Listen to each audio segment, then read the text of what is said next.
Okay बेटा, देखो हमने प्रीवियस क्लास में पढ़ा था कि what do you mean by negative electronic energy. तो हमने पढ़ा था कि इस कंसेप्ट को समझना है तो सपोज करते हैं जो इलेक्ट्रॉन है वो न्यूक्लियस से बहुत दूर है, जहां पे हमने उसकी एनर्जी जीरो एज्यूम कर ली है। When this electron is attracted by the nucleus energy is lost. तो एनर्जी लॉस हो गई तो जीरो में से लॉस हुई तो जीरो से नीचे चले जाएंगे, इसलिए हमारा एनर्जी का जो फॉर्मूला है उसमें माइनस आता है। This is what we had learned. अब इसके बाद जैसे जैसे आगे चले तो एक साइंटिस्ट आए, डी ब्रॉगली। डी ब्रॉगली ने ये प्रूफ कर दिया कि जो इलेक्ट्रॉन है या जो माइक्रोस्कोपिक ऑब्जेक्ट होते हैं इनका डुअल बिहेवियर होता है। अब आप देखो मैंने डुअल बिहेवियर को अंडरलाइन किया हुआ है।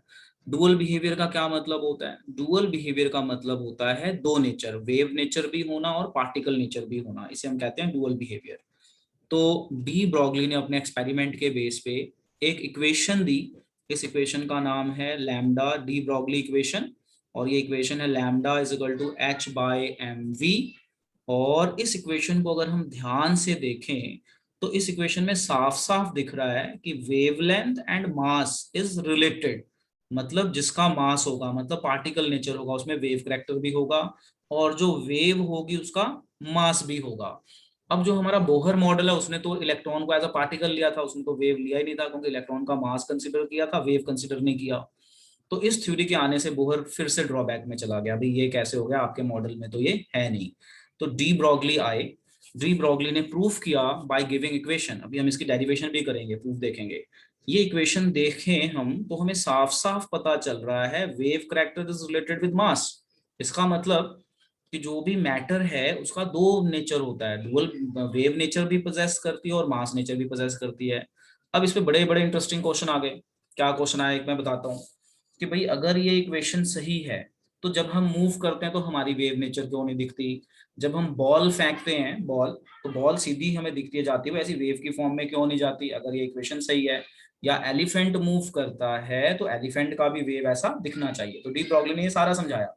डी ब्रॉगली ने बोला कि जो मैंने ये डेरिवेशन की है ये मैंने माइक्रोस्कोपिक ऑब्जेक्ट को कंसीडर करके किया है। माइक्रोस्कोपिक ऑब्जेक्ट मतलब जैसे इलेक्ट्रॉन हो गया, प्रोटॉन हो गया, या लाइट के पार्टिकल्स हो गए जो बहुत छोटे होते हैं। बहुत छोटे पार्टिकल्स को क्वांटम भी कहते हैं, क्वांटम। तो इसने बोला कि इस पे की है और ये बड़े ऑब्जेक्ट पे भी एप्लीकेबल है। कैसे एप्लीकेबल है उससे पहले हम इसको पढ़ते हैं, फिर हम समझते हैं कैसे एप्लीकेबल है। देखो, तो डुअल जो डी ब्रॉगली इक्वेशन है ये प्रूव करती है dual behaviour of matter by giving example lambda is equal to h by m v. अब अगर हम इस इक्वेशन को देखें, मैथमेटिकली देखें, तो अगर मैं यहाँ से रिलेशन बनाना चाहूँ तो देखो ये रिलेशन बनेगा। देख रहे हो बेटा क्या रिलेशन बनेगा? Wavelength is inversely proportional to mass. Shwetika, ये यहाँ से हम इक्वेशन बनाए तो बन जाएगी ना ये, अगर मैं इसको सिंप्लीफाई करके निकालूं। Any problem in this? Wave yes sir. Character is related with mass. अब आप इस इक्वेशन को देखो ध्यान से। अगर मास बहुत कम हो, जैसे इलेक्ट्रॉन हो गया, प्रोटॉन हो गया, या लाइट हो गई, तो अगर मास बहुत कम हो तो वेव करैक्टर बहुत ज्यादा होगा। बोलो हाँ या ना, देखो इस इक्वेशन को देख के। अगर मास बहुत कम हो, जैसे माइक्रोस्कोपिक है तो मास बहुत कम होते, जैसे इलेक्ट्रॉन हो गया, प्रोटॉन हो गए, लाइट पार्टिकल्स हो गए, तो इनका मास बहुत कम होता है तो वेव करैक्टर बहुत ज्यादा। इसलिए जब इलेक्ट्रॉन मूव होगा तो वो वेव की फॉर्म में, सीधा गोल मूव नहीं होगा, ऐसे वेव की फॉर्म में रैंडमली जैसे वेव जाती है ऐसे मूव होगा। तो ये चीज, पहली चीज क्लियर हो गई कि माइक्रोस्कोपिक ऑब्जेक्ट पे ये ज्यादा एप्लीकेबल है। अब क्वेश्चन आ गया कि ये आप कहीं पे भी लगा सकते हैं। तो कहीं पे भी लगा सकते हैं, तो क्वेश्चन बना कि जब हम बॉल को फेंकते हैं तो इसका वेव करैक्टर क्यों नहीं दिखता? तो अब इसका आंसर देखो क्या है, कि जो बॉल है ये माइक्रोस्कोपिक नहीं है और इसका मास बहुत ज्यादा होता है। ध्यान से समझना क्या कह रहा हूँ। जो हमारा बॉल है, बॉल तो माइक्रोस्कोपिक नहीं है, या एलिफेंट माइक्रोस्कोपिक नहीं है, हम लोगों का मास बहुत ज्यादा है। तो in case of ball, in case of elephant, in case of human, mass is very very large. तो wave character is very very, क्या हो जाएगा, इनवर्सली प्रोपोर्शनल है ना बेटा। तो मास बहुत ज्यादा तो वेव करैक्टर क्या हो जाएगा बच्चों, बहुत बहुत बहुत कम। कम। यस। इतना कम कि हमें ऑब्जर्व नहीं होएगा। तो जब हम मूव होते हैं तो हमें सीधा मूव दिखते हैं, हमें हमारी वेव नजर नहीं आएगी क्योंकि हमारा मास बहुत ज्यादा है। ठीक है, चलिए अब इसको नोट कर लीजिए, और इसे हम कहते हैं डी ब्रॉगली इक्वेशन, और इस पे भी बहुत सारे न्यूमेरिकल्स मिलेंगे। चलिए नोट करके डन बोलिए। लिखते हैं क्वेश्चन। ओके बेटा, अब हमें क्वेश्चन लिखते हैं, जो जो मैंने यहाँ पे बताया ना उसके बेस पे हम क्वेश्चन बनाते हैं। why we are not able to see wave character of moving elephant, human being, etcetera etcetera ले लेते हैं, ठीक है, मतलब माइक्रोस्कोपिक नहीं।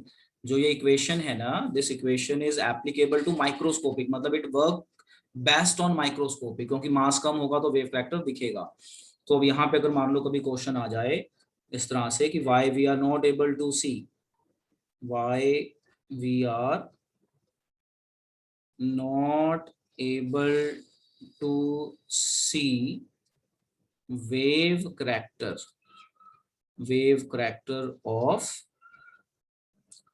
moving ball, एलिफेंट, कोई भी ऑब्जेक्ट ले लो, एलिफेंट, ह्यूमंस एक्सेट्रा, ठीक है। अब ये क्वेश्चन बन गया, तो हमारा आंसर बहुत ही सिंपल है। हम आंसर इस तरह से बोलेंगे, वी नो, देख लो आंसर आप लिख सकते हो, we know lambda is equal to h by m v. From here we conclude wave character is inversely proportional to mass and it is applicable to microscopic objects. Microscopic objects having very less mass, very less mass, microscopic जिसका बहुत कम mass हो। So from this equation it we conclude more is a mass, lesser is a wave character। From this equation बस सीधा लिख देते हैं, therefore more is mass, lesser is a wave character, more is a mass, lesser is wave character, hence we are not able to see wave character of moving ball, elephant, element लिख दिया है मैंने, humans etcetera, तो इसको elephant कर लेते हैं, elephant etcetera. चलिए नोट कर लीजिए, वेरी इंपॉर्टेंट, वेरी इंपॉर्टेंट। लो जी देखो, अब हमारा टॉपिक आता है derivation of de Broglie equation. So मैं ये हाईलाइट करता हूं, derivation of de Broglie equation. देखो, we know E is equal to h nu, यहां तक कोई दिक्कत, न्यू मतलब फ्रीक्वेंसी, ये साथ में मैंने लिख दिया है। We also know E is equal to m c square, ये हमने 10th में पढ़ा हुआ है। क्या कहते हैं इस इक्वेशन को, याद है? बोलो बच्चों, याद है? Einstein equation. नहीं पढ़ा हुआ तो मैं बता रहा हूँ, वैसे ये 10th में पढ़ाते हैं सोर्सेज ऑफ एनर्जी में, तो लास्ट ईयर कुछ चीजें डिलीट हो गई थी तो हो सकता है ना पढ़ा हो। तो E equal to m c square, तो ये दो इक्वेशन है, ये भी एनर्जी है, ये भी एनर्जी है, तो इन दोनों को इक्वेट कर दिया तो हमारी इक्वेशन बन जाएगी h nu is equal to m c square. बोलो यहाँ तक क्लियर है? यहाँ तक क्लियर है बच्चों? अब जो ये फ्रीक्वेंसी है ना, फ्रीक्वेंसी की वैल्यू डाल दो, ये रही फ्रीक्वेंसी की value, frequency is c by lambda, तो फ्रीक्वेंसी की वैल्यू डाल दी हमने सी बाय लैम्डा, ये सी स्क्वायर था, सी कट गया, लैम्डा हमने एक साइड कर लिया, तो हमारे पास ये इक्वेशन आ गई, lambda is equal to m c या वी, क्योंकि सी का मतलब वेलोसिटी होती है, तो लाइट की बात हो रही है तो लाइट वेलोसिटी या सिंपल वी लिख दो, तो जनरली हम लाइट की वेलोसिटी को सी लिख देते हैं। तो ये देखो हो गई डेरिवेशन, और mass into velocity is momentum, तो ये हमारी डी ब्रॉगली इक्वेशन की डेरिवेशन हो जाती है। एक बार दोबारा देखिए बेटा, इसमें थोड़ा सा हमें कुछ चीजें याद रखनी है। Derivation for de Broglie equation, de Broglie equation में E is equal to h nu, ये हमें पता है, हमें ये भी पता है फ्रॉम 10th के आइंस्टाइन इक्वेशन, मास और एनर्जी का इक्वेशन, इन दोनों को हमने इक्वेट कर दिया तो हमें ये मिलेगा। अब जो ये है ये फ्रीक्वेंसी है, ये रहा फ्रीक्वेंसी, तो फ्रीक्वेंसी होता है सी बाय लैम्डा, यहाँ पुट कर दिया, सी कैंसिल हो गया, तो हमारे पास डी ब्रॉगली इक्वेशन डिराइव हो जाती है। और यहाँ से साफ पता चलता है mass and wavelength is reciprocal of each other, mass ज्यादा तो वेवलेंथ कम, और मास कम तो वेवलेंथ बहुत ज्यादा, and it best work on electron. तो यहाँ से पता चल गया कि भाई इलेक्ट्रॉन का वेव करैक्टर भी होगा, मास करैक्टर भी होगा। तो ये इक्वेशन बनने के बाद जो अपना बोहर का फेलियर हो गया कि बोहर ने तो ये कंसीडर ही नहीं किया, उसने तो सिर्फ मास करैक्टर कंसीडर किया है। चलिए नोट कर लीजिए। यस बेटा, अब हम ये न्यूमेरिकल देखते हैं। So let's see this numerical, क्या कहता है ये न्यूमेरिकल, देखो बहुत ही इंटरेस्टिंग। कहता है what will be the wavelength of a ball of mass 0.1। देखो बॉल की बात आ गई, तो इसकी जो वेवलेंथ बनेगी बहुत छोटी बनेगी, इनसिग्निफिकेंट होगी, of mass 0.1 kg moving with the velocity of 10 metre पर सेकेंड। तो वेवलेंथ की बात हो रही है, मास दिया हुआ है, तो हमें डी ब्रॉगली इक्वेशन पता है, हमने लगा दी। हमें एच की वैल्यू पता है, तो आप इसको राउंड ऑफ कर सकते हो, 6.3 ले सकते हो, इंटू 10⁻34 जूल सेकेंड, मास वेलोसिटी दी हुई है, पुट कर देंगे, सॉल्व कर देंगे, वेरी सिंपल।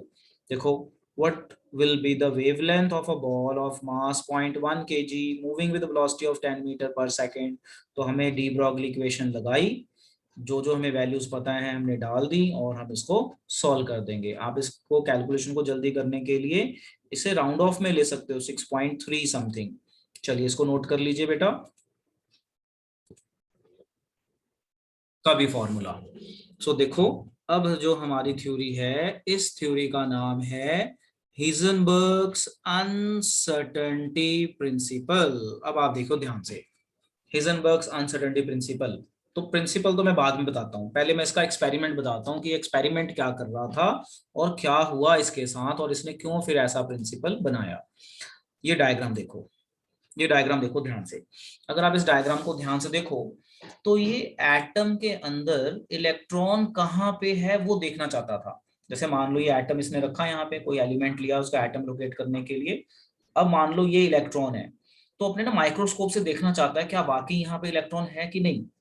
तो जैसे ही वो अपना माइक्रोस्कोप का सेटअप लगाएगा, ये सारा कुछ करेगा, अब देखने के लिए लाइट चाहिए।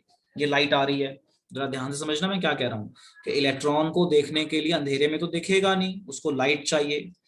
तो जैसे ही लाइट स्ट्राइक करेगी, जैसे ही लाइट आएगी, इस लाइट की एनर्जी इतनी ज्यादा होती है कि इलेक्ट्रॉन एब्जॉर्ब करके अपनी जगह से मूव कर जाता है, मतलब अपनी जगह से मूव कर जाएगा, यहाँ पे होएगा ही नहीं। अब एपरेटस तो एकदम से हिला नहीं सकते। उसने बहुत बार कोशिश की कि भाई मैं इलेक्ट्रॉन को देखूं, बहुत बार। जब भी कोशिश करता था, लाइट लगाता था, इलेक्ट्रॉन अपनी जगह से मूव हो जाता था, उसको पता ही नहीं इलेक्ट्रॉन कहाँ चला गया, तो वो अपना माइक्रोस्कोप इधर उधर तो कर नहीं सकता। तो इसके बेस पे उसने बता दिया कि अगर मैं माइक्रोस्कोपिक ऑब्जेक्ट लाइक इलेक्ट्रॉन की पोजीशन निकालना चाहूं, ठीक है, तो हिंदी में इसमें थ्योरी में लिखता हूं, अगर मैं इलेक्ट्रॉन की क्या निकालना चाहूं, to find find position of electron, position निकालना चाहूं या वेलोसिटी निकालना चाहूं, तो मैं इलेक्ट्रॉन की ये एक्यूरेटली नहीं निकाल सकता, क्योंकि उसने बहुत कोशिश की निकालने की। क्या किया उसने, उसने सेटअप बनाया पूरा कि भाई इलेक्ट्रॉन यहाँ पे है, मैं देखूंगा माइक्रोस्कोप से। जैसे ही लाइट ऑन करता था देखने के लिए, अंधेरे में दिखेगा नहीं, लाइट की एनर्जी इतनी होती थी कि वो एनर्जी अब्सॉर्ब करके इलेक्ट्रॉन भाग जाता था अपनी जगह से, मूव हो जाता था। कहाँ मूव हुआ वो पता नहीं। तो उसने बहुत प्रैक्टिस की कि भाई मुझे इलेक्ट्रॉन की पोजीशन दिख जाए, मुझे वेलोसिटी दिख जाए इलेक्ट्रॉन की, बट वो सक्सेस नहीं ले पाया। तो उसने बोला, ये states that it is impossible to determine simultaneously the exact position and exact momentum में velocity of an electron। और इसी की स्टडी पे उसने कोई इक्वेशन बनाई, उसके बेस पे एक फॉर्मूला दे दिया कि delta x into delta p greater than equal to h by 4 pi. तो इसे कहते हैं हिजनबर्ग्स अनसर्टेनिटी प्रिंसिपल। क्या कहता है कि इलेक्ट्रॉन की या इलेक्ट्रॉन जैसे पार्टिकल्स की हम ना तो पोजीशन बता सकते हैं, ना ही हम उसकी वेलोसिटी मतलब मोमेंटम बता सकते हैं एक्यूरेटली। जस्ट हम एक आइडिया दे सकते हैं, इतना रहेगा, बट हम एक्यूरेटली नहीं बता सकते। यहाँ पे जो डेल्टा एक्स है इसे कहते हैं अनसर्टेनिटी इन पोजीशन, मतलब एक्यूरेट पोजीशन नहीं, अनसर्टन है, प्रोबेबिलिटी है। और डेल्टा पी को हम कहते हैं अनसर्टेनिटी इन मोमेंटम, और मोमेंटम होता है मास इनटू वेलोसिटी। तो डेल्टा पी है तो एम डेल्टा वी होगा, क्योंकि मास तो चेंज नहीं होगा बट वेलोसिटी चेंज हो सकती है। तो डेल्टा, जो डेल्टा है ना, डेल्टा का मतलब होता है चेंज, चेंज मतलब अनसर्टन। जो ये ट्राइंगल है ना, ट्राइंगल को हम कहते हैं delta, this triangle is called delta. और इस ट्राइंगल को हम अनसर्टेनिटी या फिर चेंज के लिए यूज करते हैं। एक्स का मतलब है पोजीशन, तो अनसर्टेनिटी इन पोजीशन या चेंज इन पोजीशन। और इसी तरह से मोमेंटम आपको पता चल गया, पी को कहते हैं मोमेंटम और वी को कहते हैं वेलोसिटी। तो x is your position and P is your momentum. Delta लगा होगा तो चेंज इन मोमेंटम, और अनसर्टेनिटी मतलब जो चेंज हो सकती है, और मास ऑफ इलेक्ट्रॉन तो हमें पता ही है, तो इट इज मोमेंटम। चलिए बेटा इसको नोट कीजिए, और इसकी भी जो स्टोरी थी वो मैंने आपको बता दी।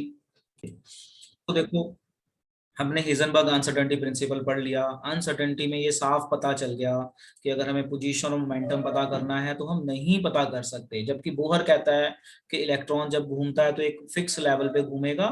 तो ये फेल हो गया क्योंकि हम पोजीशन और बता ही नहीं सकते, ये कहता है फिक्स।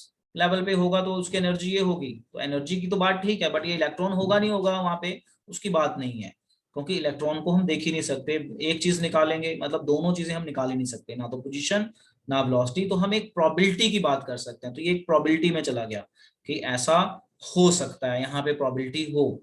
तो ये भी इसका एक सेटबैक हो गया, एक ड्रॉबैक बन गया। अब ये सब होने के बाद नया मॉडल आया, मतलब अब वो मॉडल जो था थ्योरेटिकल मॉडल था, उस पर चलने से पहले एक हम ये क्वेश्चन कर लेते हैं। क्वेश्चन देखिए बहुत इंटरेस्टिंग है। Why electron cannot exist in nucleus. ये बेटा एक्स्ट्रा क्वेश्चन है, बिल्कुल एक्स्ट्रा क्वेश्चन, इसको आप जरा समझना ध्यान से। अब डी ब्रॉगली इक्वेशन हम यहाँ पे यूज करेंगे और हम यहाँ पे बताएंगे कि why electron cannot exist in the nucleus. So देखो, on the basis of Heisenberg's uncertainty principle, it can be shown why electron cannot exist within the nucleus. This is because the diameter of nucleus is this much. याद रखना, experiment के base पे बताया गया कि जो nucleus होता है ना एटम का, उसका डायमीटर 10⁻⁻15 मीटर होता है। Hence, if electron were to exist within the nucleus, the maximum uncertainty in position would be 10⁻⁻15। मतलब आपको समझ में आ गया कि जो अनसर्टनिटी है वो इतने रेंज के बीच में होनी चाहिए, यानी डेल्टा एक्स की वैल्यू इतनी होनी चाहिए। तो हमने ये ले ली। Taking the mass of electron हमें पता है, हमने ये फॉर्मूला लगाया और यहाँ से वेलोसिटी निकाली। बहुत छोटा डायमीटर है, तो डायमीटर अगर इतना है तो इलेक्ट्रॉन निकालने के लिए यही एरिया लेंगे। तो हमने पोजीशन में ये ले लिया, मास हमें पता है, इसको ओपन कर लिया, वेलोसिटी निकाली। तो जब हमने वेलोसिटी निकाली इलेक्ट्रॉन की न्यूक्लियस में, ये डेल्टा वी जब निकाला, तो आप देखो डेल्टा वी कितना आ रहा है, 5.7 इंटू 10⁻8 मीटर पर सेकेंड। लाइट की स्पीड से भी बहुत ज्यादा। लाइट की स्पीड कितनी है, 3 इंटू 10⁻8 मीटर पर सेकेंड। तो एक छोटे से चीज में इतनी स्पीड इज नॉट पॉसिबल। तो यहां पे बोला गया this value is much higher than the velocity of light, hence it is not possible that electron can't exist inside the